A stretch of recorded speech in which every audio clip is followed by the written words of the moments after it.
போன்ற ஒரு நிகழ்வுகள் நடைபெறும் பொழுது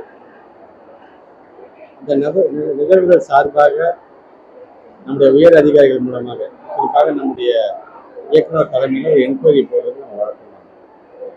அந்த என்கொயரி மூலமாக இமீடியட்டாக அதற்கு காரணமானவர் யார் என்பதை எழுத்துப்பூர்வமாக நடந்தது என்ன என்பதை முழுமையாக நாங்கள் தெரிந்து கொண்டு வித்தின் 3 to 4 டேஸ்க்குள்ளார காரணகர்த்தாவாக இருப்பது யாராக இருந்தாலும் எந்த தயவுதாட்சியும் இல்லாமல் அவர் மீது முழுமையான நடவடிக்கை துறை ரீதியாக அது நாங்கள் நடக்க போகிறது.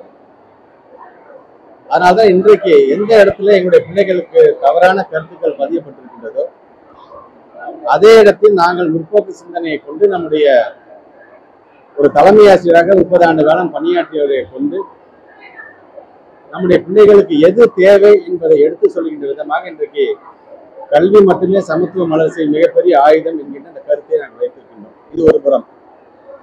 தவறுக்கு யாரு காரணமாக இருந்தாலும் சரி, ஏற்கனவே தெரியும் கடந்த காலங்களிலே நடந்த பிரச்சனைகள், குறிப்பாக இந்த ஒரு சில பத்திரிகைகள் வாங்குகிறார்கள் என்கின்ற பிரச்சனை வந்தபோது உடனடியாக அதற்கான துறை ரீதியாக அவங்க ஆக்ஷன் எடுத்தோம். இந்த சிஓ யார் காரணமோ இமீடியட்டா அதுக்கு ஆக்ஷன் எடுத்தோம். தவறு என்பது அவங்க தெரிஞ்சு செய்யறாங்க தெரியாம செய்யறாங்க கிடையாது. அதுக்கான இம்பாக்ட் சமுதாயத்திலையும் பிள்ளைகள் மேலையும் விழும்போது அதுக்கு காரணகர்த்தா யாராக இருந்தாலும் சரி அவர் மீது உரிய நடவடிக்கை எடுக்கப்படும். இந்த நிகழ்வும் அது போன்ற நிகழ்வு தான். நீங்கள் சொன்னது போல, சங்கர் சொன்னது போல வித்தின் 3 to 4 டேஸ்ல அந்த உரிய நடவடிக்கை கண்டிப்பாக அவர்கள் மீது நீங்க சொல்ற மாதிரி எடுத்தோம் இல்லாம யார் தவறு செய்திருக்கார்கள், அடிப்படை காரணம் இந்த நிகழ்வுக்கு யார் அதுக்கு பொறுப்பாக இருந்தாலும் உணர்ந்து உடனடியாக அவர்கள் மீது உரிய தண்டனை கண்டிப்பாக வழங்கப்படும். அதான் இப்ப நீங்க சொல்ற மாதிரிதான் தீவிர விசாரிக்கும் போதுதான் யார் காரணம், புதிதாக கொண்டு உருவாக்கப்பட்ட எஸ்எம்சி மூலமாக காரணமாக, இல்லை இங்க இருக்கின்ற தலைமை ஆசிரியர் மூலமாக காரணமாக, அல்லது எங்களுடைய உயர் அதிகாரிய கவனத்துக்கு கொண்டு சென்றுதான் நாங்கள் செஞ்சோம் அப்படிங்கிற காரணமா என்பதை எழுத்துப்பூர்வமாக பெறப்பட்டு நான் சொன்ன மாதிரி இன்னும் 2 நாள் 3 நாள் பொறுத்துக் கொள்ளுங்கள். அதுக்கான உரிய ஆக்ஷன் கண்டிப்பாக இருக்கும்.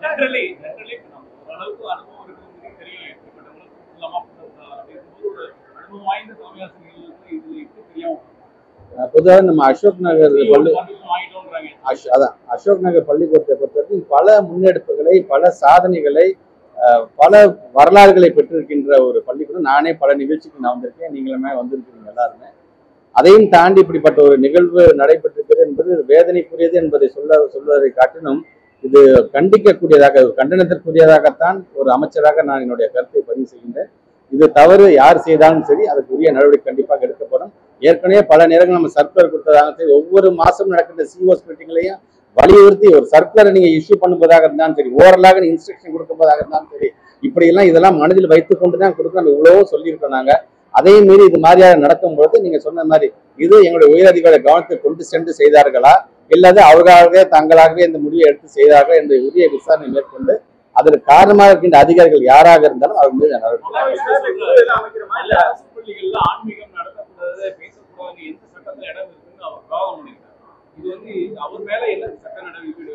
நானும் நம்முடைய ஆசிரியர், தமிழ் ஆசிரியர் சங்கர் சார், அதனால்தான் இன்னைக்கு குறிப்பாக கூட்டிட்டு வந்தது காரணம், ஆசிரியர் இனம் என்பது எப்படி இருக்க வேண்டும் என்பதற்கு நம்ம சங்கர் சார் மாதிரி ஆளுங்க அதை நீங்க உதாரணமாக எடுத்துக்கொள்ள வேண்டும்.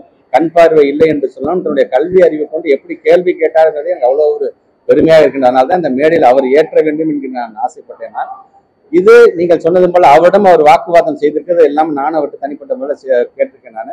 பட் அவர் அது சார்ந்து அதுக்கான கம்ப்ளைண்ட் கொடுத்தது அவருடைய விஷயம், அது அவருடைய இஷ்டம் என்று சொன்னாலும் எங்களை பொறுத்த வரைக்கும் இந்த காணொலியின் மூலமாக பார்த்ததை வைத்துக்கொண்டு கண்டிப்பாக அவர் மீது அந்த மகாவிஷ்ணு என்று சொல்லக்கூடிய அந்த நபர் மீது கண்டிப்பாக உரிய நடவடிக்கை எடுக்க வேண்டும் என்பதுதான் துறை அமைச்சர். ஏன்னா இது ஏன் ப்ரொமிசஸ், ஏன் ஏரியாவுக்கு நீ பேசிட்டு போயிருக்கிறீங்க, என்னோட ஆசிரியர் நீ அவமானப்படுத்திட்டு போயிருக்கிற, அதனால ஒண்ணு நான் அவ்வளவு சீக்கிரம் நான் சும்மா விட மாட்டேன் என்பதை இந்த நேரத்தில் அடுத்த திட்டமா தெரிவிக்கிறேன்.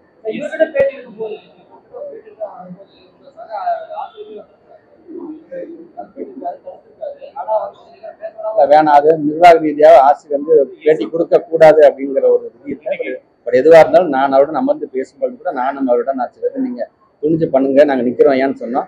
மறப்போம் மன்னிப்போம் இருப்போங்க ஏன் அப்படின்னு சொன்னாங்க. பட் அது அவருடைய பெருந்தன்மையை காட்டுகின்றது. ஆனா என்னை பொறுத்த வரைக்கும் எங்க சங்கர் சார் அவன் பேசுனதை என்னால கண்டிப்பா சும்மா விட முடியாது. நான் தெரிவிச்சேன்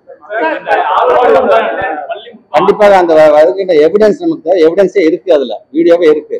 அந்த வீடியோவுக்கு தகுந்தாற் போல் அவரோட நீங்க சொல்ற மாதிரியான ஒரு மிகப்பெரிய ஒரு விசாரணை நடத்தப்பட்டு உரிய நடவடிக்கை அவர் மேல் எடுக்கப்படும் என்று நான்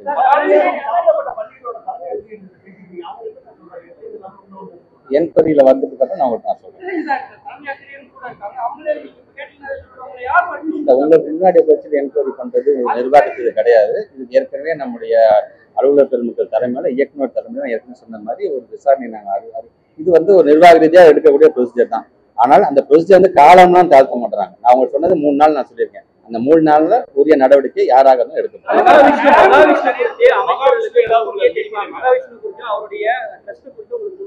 இல்ல நீங்க வந்து இந்த போட்டோ வச்சு நீங்க கேட்கறீங்க, எல்லா அமைச்சரையும் பாக்குறாரு. எனக்கு விசிட்டர்ஸ் பாத்தீங்கன்னா ஒரு நாளைக்கு 100 பேர் பாக்குறேன். ஆளாளுக்கு வந்து போட்டோ எடுத்து போறாங்க. எதுக்காக வராங்க எதுக்காக போறாங்கன்னு தெரியாது. பட் இருந்தாலும் இதையெல்லாம் மனதில் வைத்து அதுக்காக அவர் வந்து போட்டோ எடுத்துக்காக அனுமதி கொடுக்குறாங்கன்னா அது வந்து மிக மிக ஒரு தவறான செய்தி. திராவிட மாடல் அரசு நடத்திக்கணும். எந்த விதத்திலையுமே கொள்கையில காம்ப்ரமைஸ் ஆகாத ஒரு இயக்கம் நாங்கள் தாங்கிறதுனால உங்களுக்கு நன்றாக தெரியும். ஒன்றிய அரசு கொடுக்குற பணத்திலேருந்தே நான் சொல்றேன். நான் அவன் சொல்ற என்இபியை கூட எங்கள் கொள்கை ரீதியாக நாங்கள் காம்ப்ரமைஸ் பண்ணி அந்த பணத்தை வாங்கின அவசியம் கிடையாதுங்கிற மாதிரி தான் எங்களுடைய முதலமைச்சர் எங்களை வளர்த்திருக்கா. அதனால நீங்க தயவுசெய்து அதையும் இதை நீங்க முடிச்சு போடலாம். இந்த மாதிரியான நபர்கள் ஒரு இன்டென்ஷனோட தான் செயல்படுறாங்க அப்படின்னு பார்க்க முடியாது. அதாவது நாங்க எல்லா அமைச்சர்களையும் சந்திக்கணும் அப்படின்னு ஒரு இன்ஃப்ளூயன்ஸை பயன்படுத்துறது பேசக்கூடியவர்கள் அதான் நான் சொன்னேன். பேசக்கூடியவர்கள் யாராச்சும் மோட்டிவேஷன் ஸ்பீக்கர்ஸ் நீங்க கொண்டு வரீங்க, நல்ல எண்ணத்துல கொண்டு வரீங்கன்னு ஆசிரியர் ஆசைப்படுறது தவறு கிடையாது. ஆனா வரவனுடைய பேக்ரவுண்ட் எப்படி இருக்கு, அவன் எந்த மாதிரியான சமூகத்திலிருந்து வரீங்க, அவன் என்ன மாதிரியான அவனோட பேக்ரவுண்ட் இருக்கு, இதுக்கு முன்னாடி அவன் என்ன மாதிரியான உரைகளாம் நிகழ்த்திருக்கான்னு நம்ம தெரிஞ்சுட்டு தான் அவன் கூப்பிட்டு தவறு உங்கள் மேல இருக்கின்றது, பள்ளி நிர்வாகத்தின் மேல இருக்கு. ஆனால் அதற்கு அடிப்படை காரணம் யார், இவருக்கு அந்த தைரியத்தை அந்த அனுமதியை கொடுத்தது யார், அந்த அனுமதியை கொடுத்தவர்கள் யாராக இருந்தாலும் அவங்க மேல் நடவடிக்கை.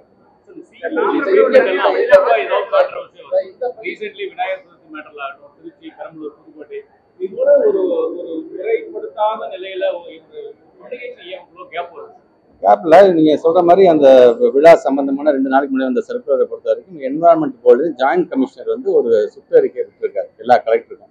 கலெக்டருக்கு அறிக்கை வந்தப்ப மாவட்ட ஆட்சியர் என்ன பண்ணா எல்லா சிஓஸ்க்கும் அதை அப்படியே ஃபார்வர்ட் பண்றாரு. இவங்க வந்ததுக்கு அப்புறம் அதை அப்படியே எல்லாத்துக்கும் வந்து இன்ஸ்ட்ரக்ஷன் கொடுக்குறாங்க. இது வந்து யாரு கரைக்க போறாங்களோ அவங்களுக்கு கொடுக்க வேண்டிய இன்ஸ்ட்ரக்ஷன். இதுக்கும் எங்களை பள்ளி பிள்ளைங்களுக்கு சம்பந்தமே கிடையாது. ஆனா தேவையில்லாத இந்த விஷயம்லாம் வந்திருக்கணும். உடனடியாக அந்த என்வரான்மெண்ட் ஜாயிண்ட் கமிஷன் மீது உடனே சீஃப் செக்ரட்டரி சொல்லி உடனே நீங்க ஆக்ஷன் எடுக்கணும். இவர் தவறுதலான காட்டக்கூடிய அந்த வழிகாட்டு மூலமா எங்களுடைய பள்ளி பிள்ளைங்களுக்கு இது போன்ற தவறுதலான ஒரு சர்க்குலர் எங்க சிஓஸ் வழங்குறாங்கன்னு சொல்லி அதுக்கான ஆக்ஷன் எடுத்துருக்கோம்.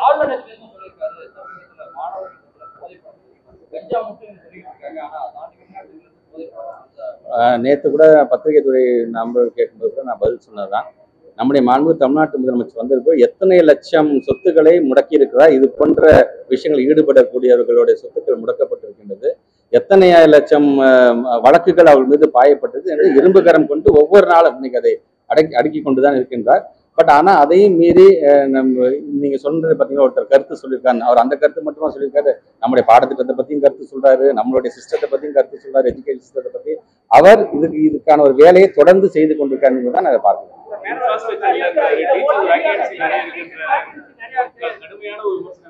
இன்ஃப்ராஸ்ட்ரக்சரை பொறுத்த வரைக்கும் எல்லாரும் இங்க வந்திருக்கீங்க, எல்லாருமே ஏதோ அரசு பள்ளியில படிச்சிருப்பீங்கல்ல, உங்க வீட்டுல சொந்தக்காரங்களா அரசு பள்ளியில படிச்சிருப்பாங்கல்ல, எல்லாம் வீணா போயிட்டாங்களா?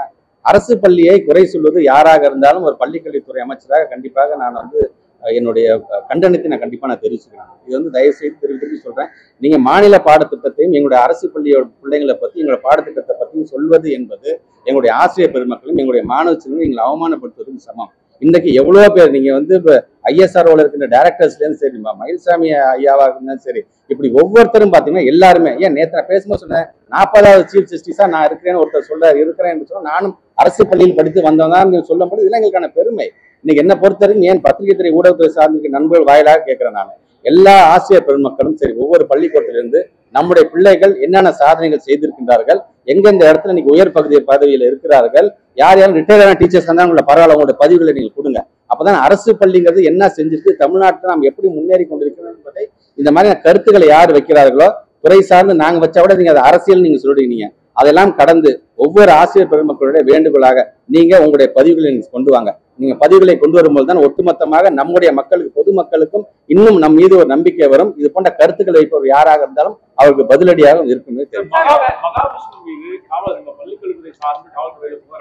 கண்டிப்பாக அளிக்கும்.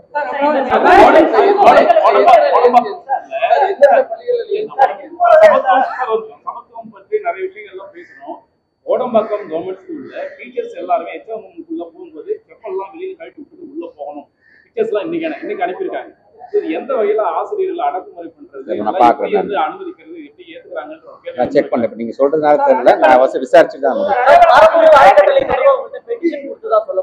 இல்லைங்க, அந்த மாதிரிலாம் இல்லைங்க. வந்து போட்டோ எடுத்தாரு, கொடுத்துருக்காரு, பார்த்தேன். நான் அந்த போட்டோ வச்சு அவர் கேள்வியும் கேட்டாரு, அதுக்கு நான் பதில் சொல்லிட்டேன். நான் என்ன மட்டும்தான் பல அமைச்சர்களை பல அமைச்சர்களை பார்க்கறாரு. அதுல வள்ளலார் சம்பந்தமான பாடப்புத்தகத்தை கொண்டு வள்ளலார் ஒன்றும் கெட்டவர்லாம் கிடையாது, இந்த மாதிரிலாம் வரணும்னு சொல்லியிருக்காங்க. தவிர அது அப்படியே நம்ம வாங்கி நம்ம துறை ரீதியாக கொடுத்துருவோமே தவிர, துறை எங்களுக்கு என்ன அறிவுரை சொல்லுது, எங்களுடைய அலுவலர்கள் SCRT சார்ந்திருக்கின்றவர்கள் கண்டென்ட்டை பேஸ் பண்ணி அதெல்லாம் கொண்டு வர முடியுமா, இதுக்கும் அதுக்கும் சம்பந்தம் இல்லை.